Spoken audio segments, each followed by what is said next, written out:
Kajentia Youth Federation Central Body menta kasngi kapratru ubna pra arajar ar kalayo ban penku burom ya uba dame wan hirumbai uba long ex-president jongka JYF haka office day kam jongka hamu kordup jawai haka ni kajing penku burom ya uni usam larang ba kaseng kalakit bokit yang bat kerku kordo ya u khnang ba unang la ban syakri ya kariba ya kajai penriu. Kasengka aimen sim ban bu haki jingdu wakar pangya uni usam larang ba unyo ya kamet kabakoi kabakia bat ban nang yai treshitom khnang ba unyo ya ka jingjo badon burom haka election MLA arajar arpolai na ka 6 cleariat constituency khnang ba unang yai syakri khamha ya kariba ya kajai benriu hi barok kawai.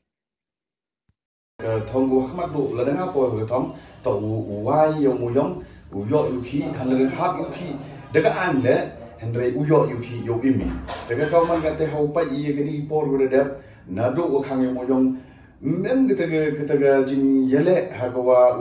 uyo biang yuti moyong. Yu em gani gajing ya kwa burom me hawa hitu hini. Mun meu poi sek thong ni mem ap ye kesur pa ba Henry lai de kat tu kat ni ki hino elam ki wa u kwa ye kate burom chimet yoki Henry meu poi sek thong. Telengba yonga uman go boreng pa ba wagani jing cha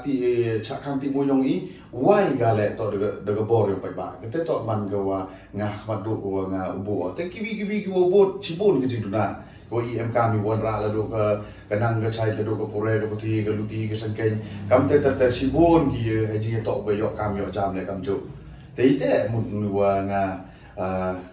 persnyao mo chigi pa ba no ka chan ngari ga 6 clear bari pa ba yong rilum jentia le wo kunmu gi nga hai cái chuyện ngoài cái nhau khi nào giỏi mình hai con năng chơi nào nhiều nhiều prep ha nó bộ yang masih clear uilah kia ngau mana kamu nomik man kita cepo assembly ubat uyo le cái chuyện clear ya ga jadi suara ko bi bat ya ga jelah